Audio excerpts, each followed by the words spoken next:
오늘 우리 야곱에 대해서 열정의 사람이었던 야곱에 대해서 그 야곱에게 있었던 은혜에 대해서 은혜로 일어서는 이야기에 대해서 두 번째로 함께 살펴보겠습니다. 오늘 이 중심이 되는 사건은 이제 오늘 다음 주 이렇게 계속 살펴보게 될 텐데 야곱에게 있어서나 또 이삭의 삶에 있어서나 굉장히 중요한 사건이고 그리고 예수 그리스도의 구속의 역사, 다시 말해서 우리 모든 사람들을 구원하시기 위한 하나님의 구원에 이루시는 일들, 구속의 역사들에 있어서 굉장히 중요한 사건입니다. 왜냐하면 아브라함에게서 이삭으로, 그리고 이삭에서 에서가 아닌 야곱으로, 장자였던 맏아들이었던 에서가 아니라 야곱으로 선택이 되고, 이 야곱이 이스라엘을 이루어서 계속해서 믿음의 가계, 족보를 이루어 가게 되어 그 끝이 예수님에게까지 이르게 되는데, 그 굉장히 놀라운 사건이 오늘 참 어이없기도 하고 이걸 어떻게 받아들여야 할지 모를 만큼의 여러 해석이 가능한 오늘 이 사건을 통해서 우리에게 툭 다가오게 되는데요. 이 사건이 우리에게 주시는 메시지가 있다고 생각하게 되었습니다. 오히려 이런 사건들이 우리의 삶이랑 굉장히 닮아 있는 부분들이 많아요. 이것이 은혜인지, 이것이 후회가 되고 혹은 어떠한 낙심으로 이어지게 되는 것인지 애매한 경우들이 참 많거든요. 은혜와 죄, 은혜와 후회, 이런 일들이 우리에게 쭉 같이 가는 경우들이 많아요. 우리가 미래를 모르기 때문에 그렇고 앞으로 생기고 만나게 될 사람들을 모르기 때문에 우리 앞에 있는 어떻게 보면 자연스러워 보이고 단순한 일들이 그때 내린 결정으로 인하여서 어마어마한 결정들을 이후에 여러 결과들을 보게 되는데, 그래서 후회하게 되는 경우들도, 계속 떨치지 못하는 경우도 있거든요. 오늘 이 사건이 그렇습니다.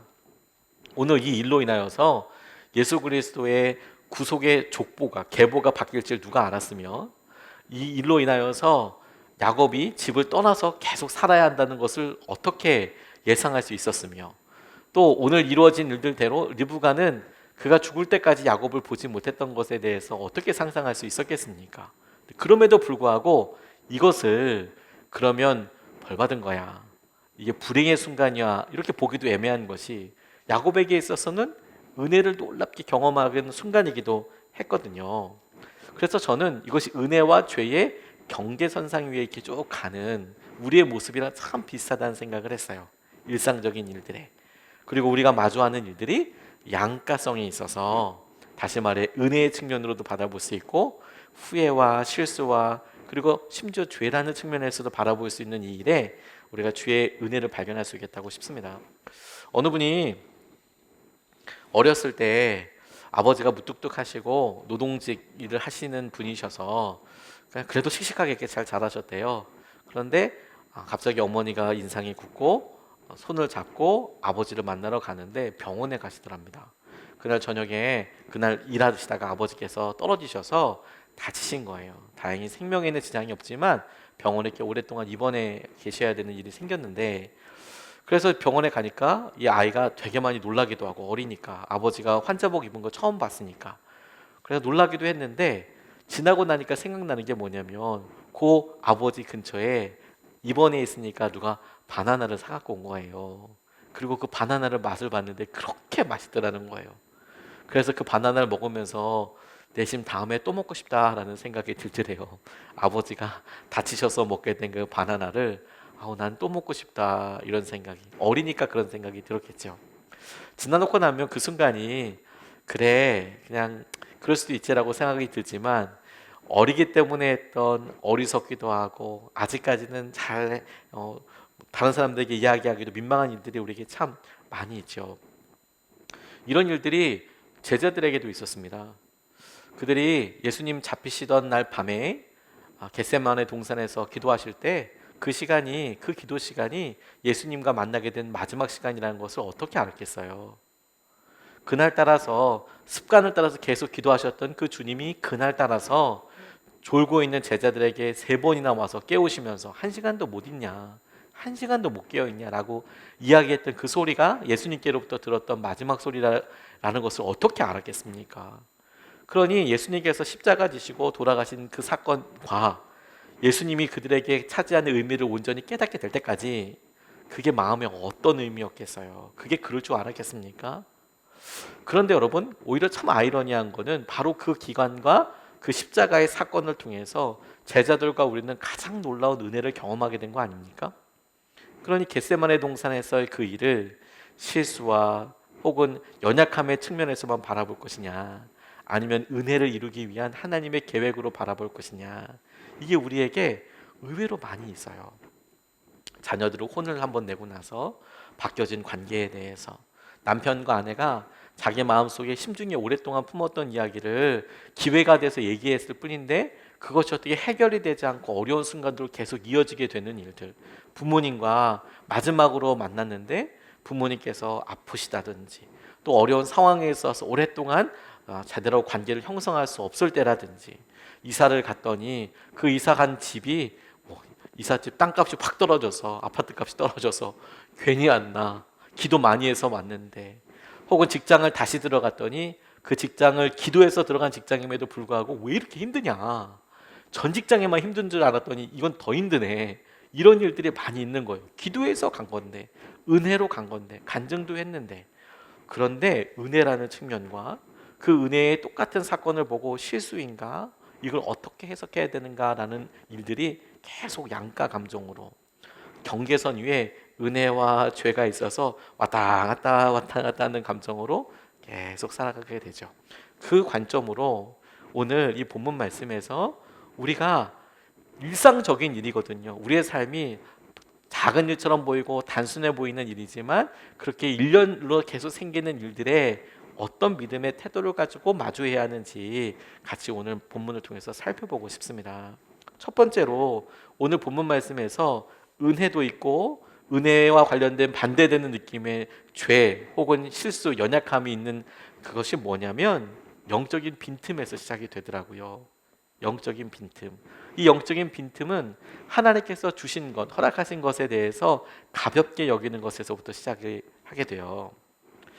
1절, 2절 말씀을 보면 이삭이 늙어서 눈이 어두워 잘 볼 수 없게 된 어느 날 맏아들 에서를 불렀다. 나의 아들아 에서가 대답하였다.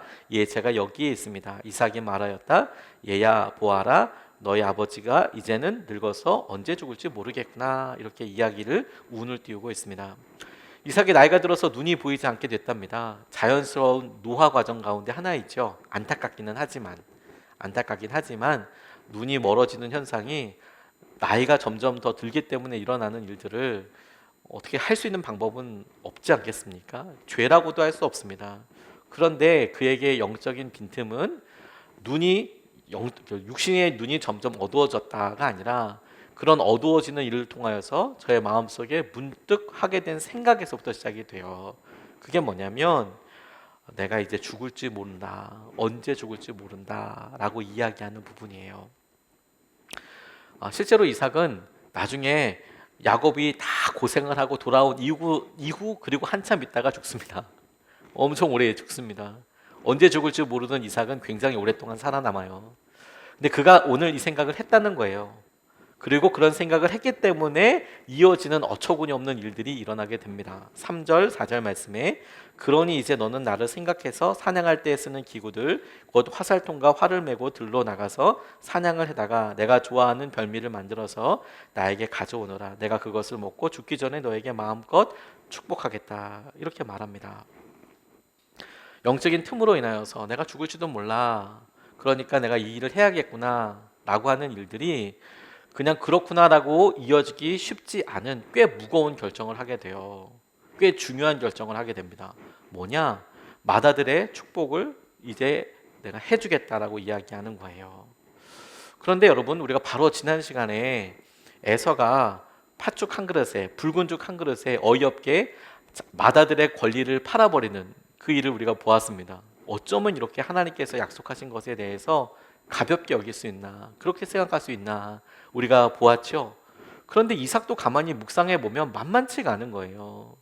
팥죽 한 그릇에, 붉은 죽 한 그릇에 맏아들의 권리를 팔아버리는 아들이나 별미, 오늘 그가 먹었던 것은 염소 2마리였는데 염소 2마리 먹는 것으로 맏아들의 축복을 해주겠다는 아버지나 별반 차이가 없어 보이지 않습니까?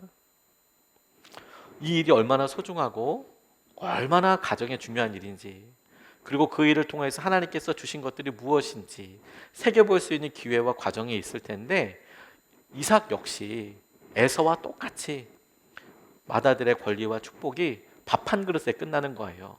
맛있는 식사 한 그릇에 끝나버리게 되는 것이죠. 그게 하나님께서 주는 축복을 정말로 가볍게 여기고 있다라는 생각에 저는 증거라고 생각이 들었습니다. 하나님께서 우리에게 주신 것들이 있어요. 영적인 빈틈이 뭐냐면, 하나님께서 그런 허락하신 것들이 어느 순간에 우리에게 일상적인 농담 가십거리가 되고, 그렇게 가십거리가 되다가 정말 작은 일처럼 여겨지게 되는 거예요. 이거 우리가 어떻게 해서 여기까지 왔는데, 어떻게 하나님께서 이런 일을 허락하여 주셨는데 우리는 그 일에 대해서 그냥 밥 한 그릇에 그냥 바꿔버릴 수 있을 정도의 지극히 작고 낮은 것으로 생각을 하는 거예요. 그 빈틈을 통해서 우리가 엄청나게 후회할 만한 실수들이 일어나게 됩니다. 이 일이 갖고 있는 영적인 무게감을 이삭이 알았으면 절대로 그렇게 행동하지 않았을 것 같아요. 이 일로 인하여서 리브가가 져야 될 책임에 대해서 리브가가 먼저 알았다면 절대로 야곱에게 내 모든 책임, 네 죄 책임 내가 다 진다 이렇게 얘기 안 했을 것 같아요. 야곱도 마찬가지였을 것 같습니다. 그러니 여러분, 하나님이 주신 것을 가볍게 생각하는 것, 시간에 대해서, 재정에 대해서, 기회에 대해서, 관계에 대해서, 그리고 우리가 겪고 있는 여러 일들에 대해서 우리가 가볍다고 생각할 때, 우리의 영적인 틈이 있을 때 그러다가 잃어버리게 되는 거예요. 그것을 우리가 볼 필요가 있겠습니다. 이지훈 교수님이라는 분이 쓰신 더 메시지라는 책에 보니까 일본에 대해서 이런 이야기를 썼더라고요. 꽤 흥미있게 다가왔습니다. 이분이 일본의 남단, 최고 남단에 있는 조그마한 섬 다네가지마라는 섬에 다녀온 적이 있으셨대요. 거기 간 이유가 이 다네가지마라는 섬에 철포 박물관이라는 게 있대요. 우리로 이야기하면 조총 관련된 것을 이제 만들게 된 것이 있죠. 그 다네가지마라는 곳이 네덜란드나 포르투갈과의 교역이 이루어지게 되는 남부 지역에 있다 보니까 비교적 오래 전부터 그 외국의 네덜란드나 화란이나 포르투갈의 상선들이 이제 오고 가면서 철포를 보게 된 거예요. 철포를 조총이라고 우리가 이야기하죠. 이 철포를 보게 됐는데 이 철포 박물관이 거기 있었어요. 가서 보게 되고 살펴보다가 깜짝 놀랐답니다. 왜? 그 철포가 앞으로 조선 땅과 일본 땅에 갖고 있는 의미가 엄청 컸거든요. 무슨 말이냐? 그 전만 해도 사무라이가 총 들고 칼 들고 활 들고 뛰어다녔단 말이에요. 일본도. 그런데 이 철포, 조총이 발견되는 것을 통해서 전쟁의 양상이 바뀌게 되고, 그리고 아무리 싸움 잘하는 사무라이가 있더라도 총 들고 나가면 그게 멀리서도 활보다도 더 강력한 무기가 되기도 했고, 이것 때문에 오다 노부나가라는 사람이 센고쿠 시대라고 전국 시대를 통일하게도 되고, 그 통일한 이후에 풍신수길 도요토미 히데요시라는 사람이 조선을, 우리나라를 침략할 생각을 하게 된 모든 일들이 이 철포, 조총 때문이었거든요. 이것이 처음 일본으로 받아들여질 때, 그래, 이거 우리 섬에서 양산하자, 국산화하자, 다시 한번 일본어하자 라고 결정을 내렸던 사람이 이 섬을 전체 다스리고 있었던 섬의 주인 도주라고 하는데 17살 소년이었다는 거예요. 그 조총을 보고 철포를 보고 이게 우리 섬에서 만들자, 어떻게든 우리가 한번 만들어보자, 기술도 해서 이렇게 한번 만들어보자 라고 결정한 사람이 17살짜리였다는 거예요. 근데 그 17살짜리 도주, 그 섬을 이끄는 그 성주가 하게 되었을, 결정한 그것이 엄청난 많은 영향력을 주게 되었죠. 안타까운 것은 우리나라도 똑같은 기회가 있었다는 겁니다. 우리나라도 이 철포를 이렇게 진상을 받은 적이 있었대요. 왜구들이 항복을 했는데 철포를 진상했대요. 조총을, 자기들 갖고 있었던 조총을. 그런데 조정에서 이 철포 개발에 대한 논의가 이루어지기도 했지만 결국에 묵살되기도 했다는 거예요. 그래서 임진왜란 때 그 난리를 치게 되는 거죠. 기회는 똑같아요. 그 기회가 우리에게 찾아왔을 때 그것을 마주하고 있는 사람이 다를 뿐입니다. 영적인 틈도 마찬가지예요. 우리에게 어제와 똑같은 일로 다가오는 그 일, 이삭은 그 전에도 밥을 먹었을 것이고 아마도 그 전에도 에서를 좋아했기 때문에 에서가 잡아다 주는 음식을 먹기도 했을 겁니다. 그리고 그것을 별미라고 여겼을 거예요. 그러니까 지금 맏아들의 축복을 해주겠다는 순간에도 네가 잡아온 고기로 나를 먹게 하면 내가 축복해 주겠다고 이야기하는 거 아니에요? 그 전에도 먹었을 거예요. 그런데 그 일 한가운데 그 반복되는 일에 영적인 틈이 없도록 조심해야 한다는 거예요. 두 번째로 우리가 봐야 할 것은 은혜와 이런 죄, 이 경계선 사이에 우리가 잊기 쉬운 것, 그 기준입니다. 축복하시는 분이 하나님이시라는 거예요. 축복하시는 분은 하나님이시다. 그런데 우리가 그 하나님을 빼고 축복만 쫓아서 돌아다니게 되면 말도 안 되는 일들을 그냥 하게 되는 일들이 오늘 이 본문에 나와 있는 이대로인 거예요. 6절에서부터 10절까지 말씀을 보면 이렇게 나와 있습니다. 쭉 제가 읽을 텐데 축복이라는 단어를 한번 여러분들이 주목해 보셨으면 좋겠습니다. 리브가는 아들 야곱에게 말하였다. 얘야, 나 좀 보자. 너희 아버지가 너희 형에게 하는 말을 내가 들었다. 사냥을 해다가 별미를 만들어서 아버지께 가져오라고 하시면서 그것을 잡수시고 돌아가시기 전에 주님 앞에서 너희 형에게 축복하시겠다고 하시더라. 그러니 얘야, 너희 어머니가 하는 말을 잘 듣고 시키는 대로 하여라. 염소가 있는 대로 가서 어린 것으로 통통한 놈 2마리만 나에게 끌고 오너라. 너희 아버지가 어떤 것을 좋아하시는지 내가 잘 아니까 아버지가 잡수실 별미를 만들어줄 터이니 너는 그것을 아버지께 가져다 드려라. 그러면 아버지가 그것을 잡수시고서 돌아가시기 전에 너에게 축복하여 주실 것이다. 제가 축복이라는 단어를 2번 강조해서 읽은 이유가 있습니다.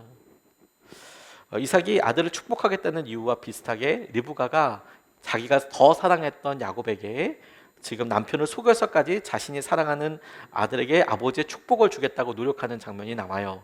그 일을 위해서 남편도 속이고 그리고 자기의 또 다른 아들인 에서도 속이는 셈이 되는 것이죠. 심지어 이 일로 인하여서 생기는 모든 일들은 자기가 다 달게 받겠다고까지 이야기합니다. 야곱까지 설득을 시키죠. 축복 때문이었어요. 축복 때문에 이런 일을 하겠다고.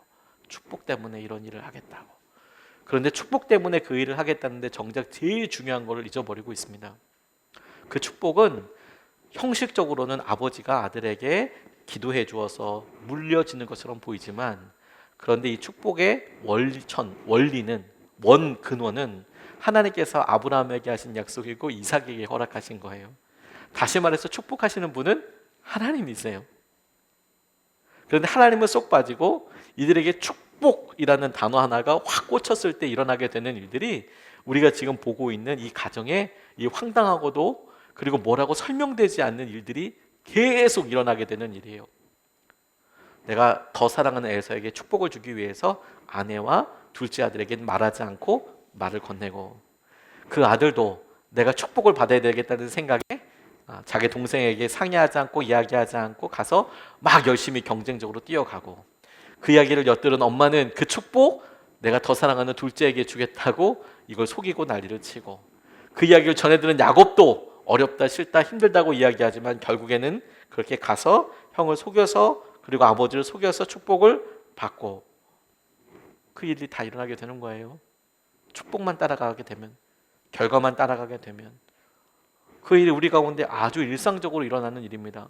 우리가 언제 이렇게까지 망가졌지? 우리가 언제 이렇게까지 이런 삶을 살게 됐지? 이유를 쫓아가다 보면 축복하시는 하나님이 아니라 어느 순간에 그 하나님께서 주시는 결과, 축복에 매여서 내가 이렇게 되니까 재정적으로 더 부유해지고 그리고 이런 결과가 있고 그것을 따라가다 보니까 어느 순간에 넘지 말아야 될 선을 훅 넘어가게 되는 일이 많이 있습니다. 이럴 때 생기는 부작용이 있어요. 결과가 축복하시는 분이 하나님이심을 망각해서 일을 벌렸을 때 일어나는 대표적인 부작용 결과가 뭐냐면 이게 어디서부터 잘못된 건가? 이게 누구 잘못인가? 이게 누구 때문인가? 끊임없이 묻게 돼요. 끊임없이 묻게 됩니다. 자기가 했다고 생각하니까 자기가 결정했다고 생각하니까 내가 조금 더 능력이 있었으면 됐다고 생각하니까 내가 조금 더 지혜가 있으면 됐다고 생각하니까 그런데 축복은 하나님께서 하시는 것이잖아요. 그러니까 하나님께서 받으신 것에 주신 축복에 대해서 잊어버리는 순간 그러면 자기의 삶에 어렵고 힘들고 혹은 때로 좋아지는 것을 통해서 모든 순간에 마음이 불안하고 힘들 수밖에 없어요. 그래서 은혜로 주시는 것이 우리에게는 고통의 원인이 되고 죄의 결과처럼 여겨지게 되기도 하고 어리석음의 열매처럼 여겨지기도 해요. 반면 하나님께서 주신 축복이야라고 이야기할 때 믿게 되면 하나님께서 주신 것이 우리에게 부족해 보이거나 혹은 너무 커다라고 생각할 때에도 감사와 우리 마음에 만족감이 있게 되는 것이죠. 여러분들 그런 일 없으십니까? 내가 지금 당하고 있는 여러 일들이 보이는 일들은 좋아 보이지만 좋아 보이는 일들이 좋은 요소들만 있는 건 아니에요. 그 안에 불안의 요소도 있고요. 그 안에 두려움의 요소도 있어요. 그리고 그것 때문에 잠도 못 자게 되기도 하고 그 결과들 때문에 몇 번씩 후회하기도 합니다. 근데 신기한 것은 그거 우리 기도해서 그거 이루어지게 된 거거든요. 근데 그 기도에서 이루어진 일에 어느 순간에 우리의 자아의 의지도 들어가고 욕심도 들어가고 여러 생각들을 우연처럼 보이는 설명할 수 없는 일들이 막 섞이다 보니 그 일을 축복이라는 관점만 보면 그 일이 내게 부담되고 힘들 때는 여지없이 떨쳐버리고 싶어 해요. 그리고 이것을 이렇게 이루어진 것이 누구 때문인지 찾는다니까요. 그래 계속 괴로워해요. 다시 한번 여러분 강조해서 말씀드려요. 축복하시는 분은 하나님이세요. 하나님. 이걸 거꾸로 붙잡으면 이렇습니다. 이것을 거꾸로 적용해 보면 이렇게도 붙잡을 수 있어요. 우리 삶에 그렇게 어려움이 있죠. 하나님 지나놓고 보니까 그때 제가 잘했는지 못했는지 잘 아직 모르겠습니다. 우리의 육신적인 한계가 있고 경험의 한계가 있고 시간의 한계가 있어서 우리가 천국에 가면 알게 되겠지만 아직까지는 모르겠습니다. 근데 그 일 때문에 너무 괴로워라 하시는 분들이 계신다면 기억하세요. 축복하시는 분은 하나님이세요. 허락하시는 분은 하나님이세요. 그것 때문에 우리가 했던 선택이 다 가리워지는 것은 아니어도 적어도 우리가 하나님께서 이 다음을 알게 해주시고 인도해 주실 때까지 하나님을 바라보게 되는 놀라운 고백이 돼요. 축복하시는 분이 하나님이시다. 야곱이 이와 같은 상황을 자기가 늙어서 죽어갈 때 깨닫게 됩니다. 오늘 이 본문 말씀은 야곱이 아버지 이삭으로부터 장자의 축복을 받는 때잖아요. 맏아들의 축복을 받는 때잖아요. 근데 거꾸로 야곱이 이스라엘이 이집트 땅에서 애굽에서 자기의 자녀 요셉을 포함한 12명의 자녀들에게 12명의 자녀를 축복하는 장면들을 보면 야곱의 생각이 얼마나 바뀌었는지 알게 돼요. 창세기 48장 3절부터 5절까지의 말씀에 나와 있는 내용을 제가 설명해서 풀어서 이야기를 해드리면 이스라엘이 거의 죽을 때가 됐습니다. 마지막 때라고 깨달아졌어요. 그 이야기를 듣고 요셉이 자기가 이집트에서 애굽에서 낳은 두 아들 므낫세와 에브라임을 각각 데리고 아버지에게 찾아왔습니다. 야곱이 벌떡 일어났어요. 그리고 다른 형제들을 불러서 축복하기 전에 이 가정을 축복하는 장면이 나와요. 축복하는데 이렇게 이야기합니다. 네가 이집트에서 낳은 두 아들 므낫세와 에브라임을 나의 자녀들로 하겠다. 그래서 내가 축복해 주겠다. 이 아이들을 나의 자녀로서 나의 유산과 나의 분깃을 받게 되겠다. 이렇게 이야기해요. 생각해 보세요. 그런데 그게 좋겠다 이렇게 생각하기 쉽지만 그런데 이걸 한 번만 고쳐 생각해 보면 만만치 않다고 생각이 들어요. 그리고 우리한테 선택하라고 만약에 선택권을 준다면 의외로 이것이 굉장히 우리에게 어려운 선택이 될 수도 있어요. 이유는 뭐냐면 이스라엘이 야곱이 가나안 땅에서 얼마나 재산이 있었는지는 모르고 그나마 그게 있었다고 해도 12분의 1로 나누는 거 아니겠습니까? 게다가 그 많은 재산들을 가지고 이집트로 애굽으로 내려왔을 때 얼마나 이 땅에서 증식되었는지 배가 되었는지는 모릅니다. 하지만 그게 아무리 크다고 하더라도 당시 지금 앞에 있는 요셉은 바로 왕에 이어서 이집트 땅의 넘버 2였어요. 두 번째 자리. 그가 가지고 있었던 권력을 생각해 보세요. 상상해 보세요. 그가 가지고 있었던 재산에 대해서 상상해 보세요. 그게 아무리 부잣집이라고 하도 양 키워서 염소 먹여가지고 몇십 년씩 벌 수 있는 재산과 비슷할 리는 없을 것 같습니다, 여러분. 인맥을 생각해도 요셉은 어마무시했고 권력을 생각하면 야곱이랑은 비교할 수 없을 것 같고 요셉의 재산이 얼마만큼인지 성경에 나와 있진 않지만 그런 여러 사회적인 지위와 권력을 생각해 봤을 때 요셉이 갖고 있었던 재산이라는 것은 야곱이랑은 비교할 수 없을 것 같아요. 야곱이 아무리 많이 갖고 있다고 하더라도 요셉에 비교할 수는 없을 것 같습니다.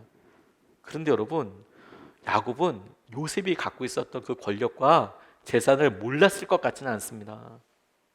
그런데 마지막에 뭐라고 이야기하냐면 그 두 아들이 너의 아들로서 재산을 물려받는 게 아니라 나의 자손으로서 재산을 물려받게 될 거래요.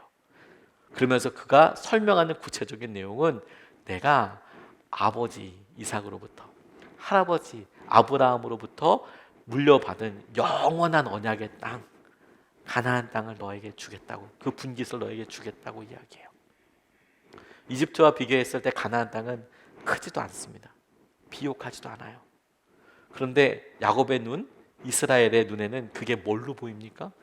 애굽의 모든 재산보다도 아주 비옥한 땅보다도 더 놀라운 축복의 땅으로 보였어요. 이유는 하나님 때문이에요. 축복하신 하나님 때문에. 이집트에 살고 있는 것보다 거기서 네가 누리는 게 5만 배 낫다. 그게 야곱에 있어서 변화된 부분이죠. 축복하시는 분이 하나님이세요. 축복하시는 분이 하나님. 그러니 여러분, 우리가 우리의 삶에 중요한 소유하고 싶은 것이 있을 수 있죠. 우리가 되고 싶은 바가 당연히 있을 수 있죠. 게다가 우리가 간절히 원하는 소망에 따라서 지향하는 바가, 그렇게 이루어지게 되기를 바라는 바가 다 있을 수 있죠. 그러죠? 그런데 여러분, 잊지 말아야 될 게 있어요. 축복하시는 분이 하나님이시라는 거예요. 축복하시는 분. 그걸 떼고 나서 그 상황을 따라서 막 가다 보면 선도 넘어가게 되고요. 오늘 아버지 속이는 일은 아무것도 아닙니다. 우리 일상에 그런 일들은 너무 자주 있으니까 그걸 기억해야 한다는 거예요. 은혜와 죄의 경계선을 타고 나갈 때 축복하시는 분이 하나님이시다. 축복하시는 분이 하나님이시다. 마지막으로 이 본문에서 주목하게 되는 것이 있습니다. 19절 말씀을 보면 야곱이 아브라함에게 말하였다. 저는 아버지의 맏아들 에서입니다. 아버지께서 말씀하신 그대로 하였습니다. 이제 일어나 앉으셔서 제가 사냥하여 온 고기를 잡수시고 저에게 마음껏 축복하여 주시기 바랍니다. 이렇게 이야기합니다. 어머니가 이야기했던 대로 야곱이 다 준비해서 이제 아버지 이삭 앞으로 나아갔습니다. 그리고 대화를 이야기해요. 야곱이 심정적으로는 정말 부담이 됐을 것 같아요. 아버지한테 거짓말하는 거잖아요. 아버지가 아무리 눈이 보이지 않는다고 하더라도 야곱의 말에 야곱이 이렇게 걱정했던 내용들을 살펴보면 아버지가 저 한눈에 목소리로 알아차리지 않겠습니까? 그랬더니 어머니가 또 기가 막힌 또 이제 꼼수를 알려주잖아요. 그래서 야곱이 아마 마음으로는 되게 부담이 됐을 거라고 생각은 되지만 그가 오늘 장자의 맏아들의 축복을 얻기 위해서 하는 행동이라고 하면 구체적인 행동은 형의 옷으로 갈아입는 거, 그리고 어머니가 잡아준 새끼 양의 털을 손에다가 목덜미에다가 바른 거, 덧댄 거, 그리고 어머니가 잡아준 빵과 만들어준 빵과 별미를 가지고 아버지한테 들어간 거. 그래서 아버지 이삭으로부터 축복을 받았어요. 그가 한 행동을 본다면 그가 누리게 될 축복과 비교하여 그건 진짜 말도 안 되는 쉬운 일이죠. 그런 의미에서 우리가 새삼 되물어야 돼요. 쉽게 얻은 축복은 축복이 아니에요. 본인이 그걸 축복이라고 생각 안 할 뿐더러 그걸 건사하지도 못합니다. 오히려 그걸 끊임없이 의심하게 돼요. 제가 이렇게 확언할 수 있는 이유는 지금 이삭의 이 축복을 통해서 하나님께서 확실히 그리스도의 구속사, 우리를 구원하신 역사에 에서가 아니라 야곱을 턱 넣어 놓으시고 그 야곱을 주님께서 다윗 왕에게 이르고 다시 예수님에게 이르는 그 족보에 쭉 넣으시잖아요. 근데 그렇게 하실 때 그 야곱의 삶을 하나님께서 그래 장자의 축복, 맏아들의 축복을 받았으니 한 걸음 내딛게 한 게 무언가 보니까 아브라함에게 약속하시고 이삭에게도 허락하셨던 그 축복을 누리기 위해서 첫걸음 인도하신 것은 집을 떠나는 거였어요. 생고생의 길로 인도하신 거였어요. 굉장히 아이러니하지 않습니까? 축복을 왜 받으려고 했을까요? 그거 편안한 삶? 혹은 재정적인 풍요함? 이런 거 아니었을까요? 당연히 내가 아버지의 장자로서 누리게 될 권리와 아버지가 갖고 있었던 재산에 대한 소유권과 그리고 그래서 내가 하게 될 여러 일들에 있어서의 축복에 대해서 주목했겠죠. 그래서 얻으려고 속여서까지 지금 아버지한테 축복 기도를 받았어요. 자, 그러니 하나님께서 그 축복대로 과연 야곱을 축복해 주셨겠죠? 그래서 그 축복의 기도를 받고 첫 걸음이 뭐냐면 집에서 도망가는 거였어요. 그리고 바닥에서부터 다시 시작하는 거였어요. 바닥에서부터. 그게 축복의 내용이었어요. 야곱이 이거 알았으면 기도 받았을까 싶어요. 야곱이 이거 알았으면. 하나님께서 야곱을 위기로 몰아내셨습니다. 도전을 통해서 그의 심령을 단단하게 하셨습니다. 그의 심령을. 그래서 에서는 평생 이삭이랑 같이 있었어요. 에서는 평생 이삭의 주위에서 살았어요. 그래서 나중에 야곱이 돌아오는 순간 보면 아마도 이삭이 가지고 있었던 대부분의 소유, 많은 소유들을 에서가 이만저만 이렇게 저렇게 해서 아마 거의 다 소유하고 있었을 거예요. 이삭은 벌써부터 눈이 보이고 있지 않은데 야곱 떠나고 나서 그 재산을 누구한테 맡겼겠습니까? 자, 그 재산들을 가지고 있는데 놀라운 것은 에서가 그렇게 이삭이랑 함께 지냈음에도 불구하고 아버지의 신앙을 물려받지 못했어요. 계속 같이 있었는데 몇십 년을, 그것도 경쟁자 야곱 없이. 그런데 아버지의 신앙을 물려받지 못했어요. 근데 진짜 아이러니한 것은 야곱은 그 집에서 도망쳤거든요.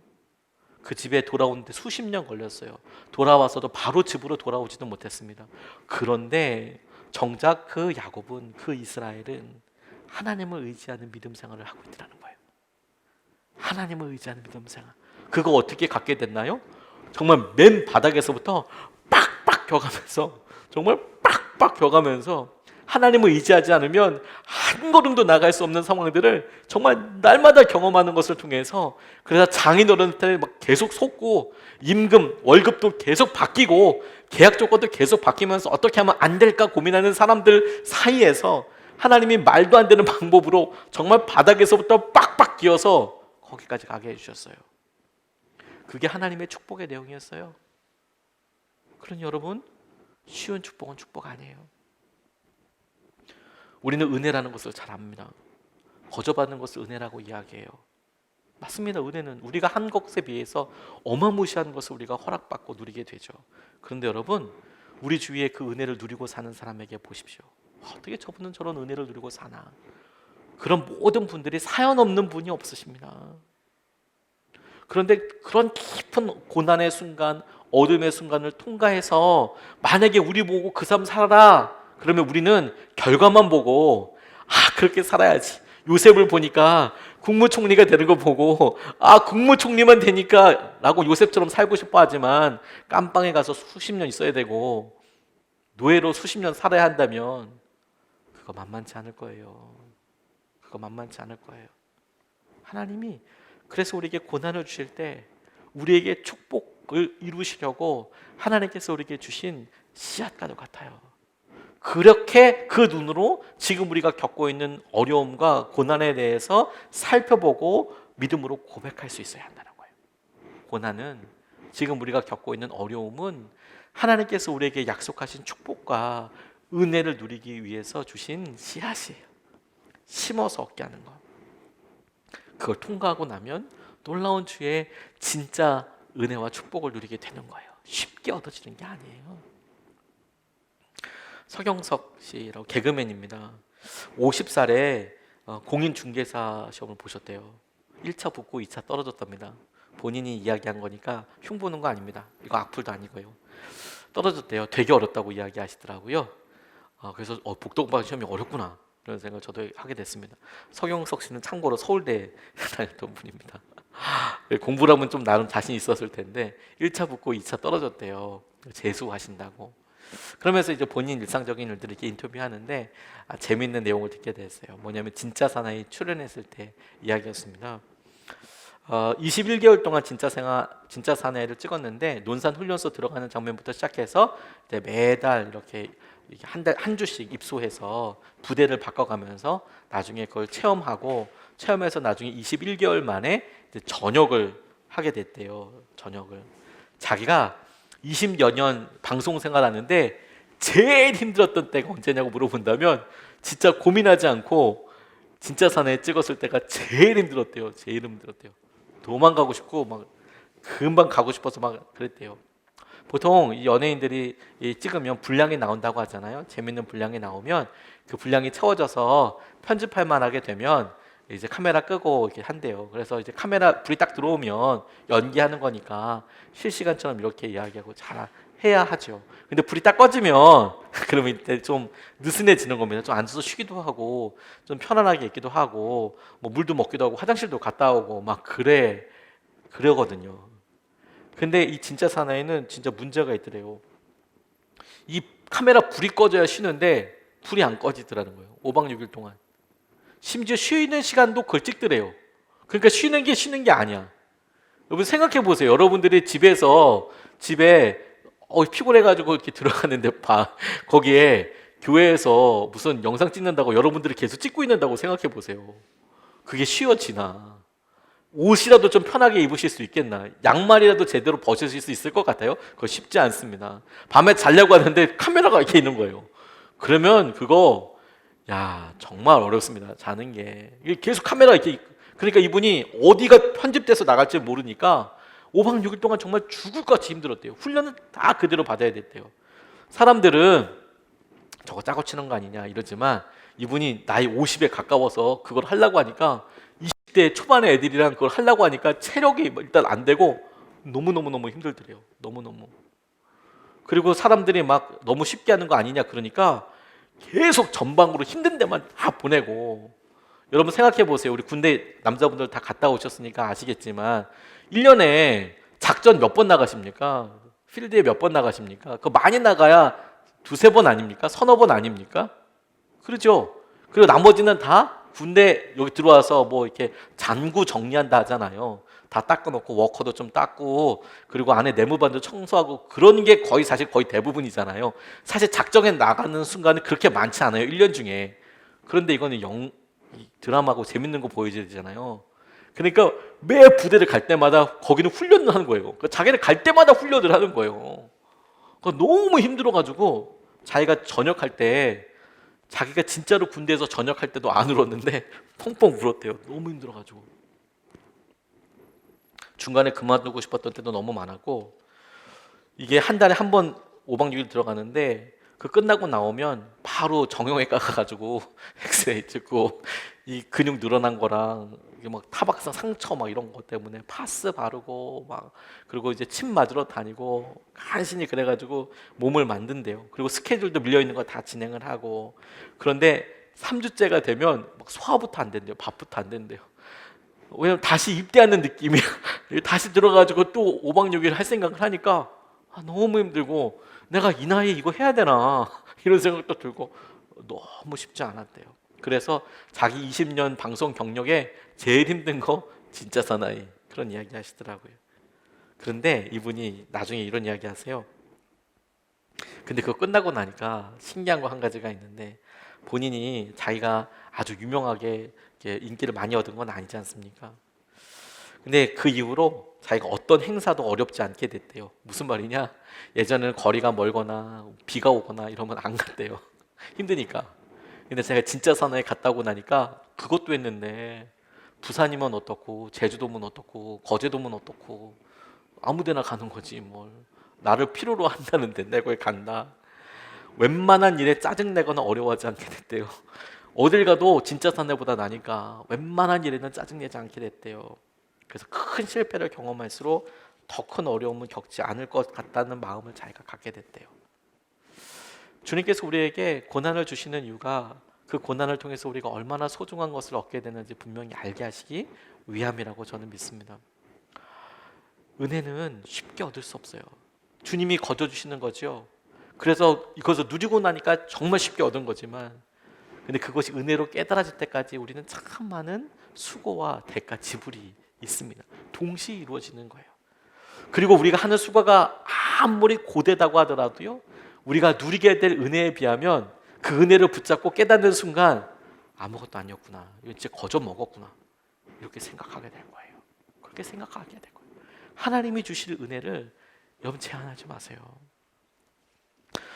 이 가정에 기본적으로 은혜가 이들의 삶을 압도하고 있습니다. 은혜가 압도하고 있어요.